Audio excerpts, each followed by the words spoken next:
many interpretations give it a sexual meaning, looking at the posture and facial expression of St. Teresa in this sculpture.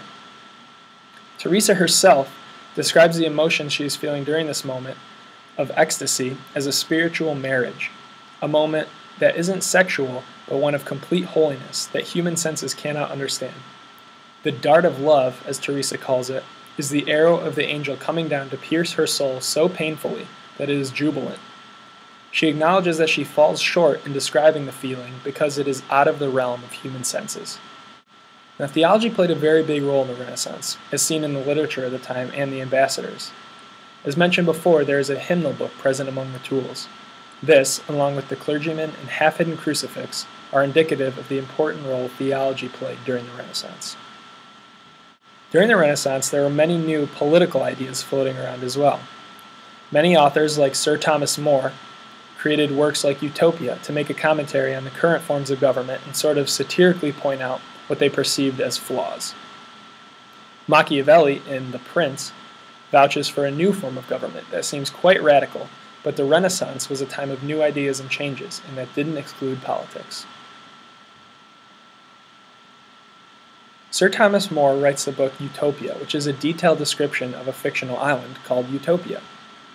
The story starts off with a discussion between Thomas More and the character Raphael, a man who has lived on Utopia and recognizes all of the ills of society in Europe in comparison to Utopia. More notices that some of the ills Raphael describes are custom found in his own cities, and that Raphael should go to kings and counsel them on how to better run these cities.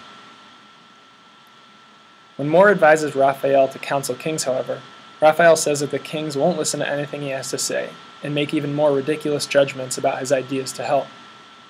Raphael says, "Such proud, obstinate, ridiculous judgments I have encountered many times, and once even in England." He says that ideas like the murder of thieves is silly because it gives the thief more reason to kill those he is robbing from, to get rid of witnesses. If the punishment is the same severity for every crime, then why wouldn't a thief do that? As the story progresses, More and Raphael begin to talk about Utopia more explicitly. The island is a society where all people are equal. All the cities are the same, for as Raphael says, if you know one of their cities, you know them all, for they're exactly alike, except where geography itself makes a difference. This lack of uniqueness is prevalent throughout the entire island, concerning people's occupations, pastimes, and even their religion. Things about European society that More is trying to comment on with Utopia come out, most obviously, I think, when he discusses their occupations and money-making, or lack thereof. Agriculture is one occupation at which everyone works, men and women alike, with no exceptions, says Raphael. The people of Utopia work 6 hours a day, and other than that they eat, sleep, or devote their time to intellectual endeavors. There is no time for sloth, laziness, or waste. After dinner, 1 hour is devoted to any recreational activity that one desires. Raphael says they either play music or amuse themselves with conversation. They know nothing of gambling with dice or other such foolish and ruinous games.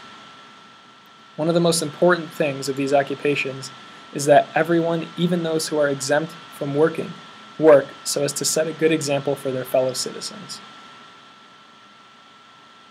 This is such an important aspect of Utopia because, as Raphael points out, kings in Europe are more concerned with starting wars than they are with the status of their subjects.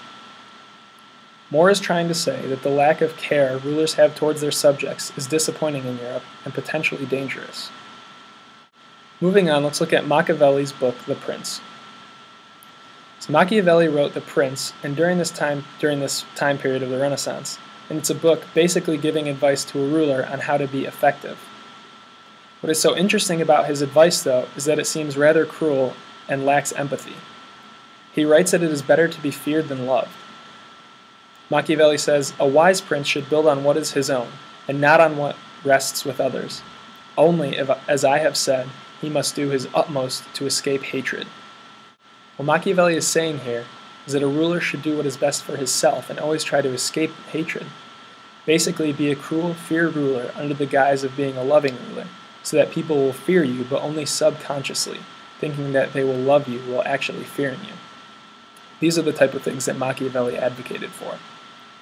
In chapter 15 of his book, Machiavelli says that it is essential for a prince to be willing to do things that aren't considered good in order to get his way.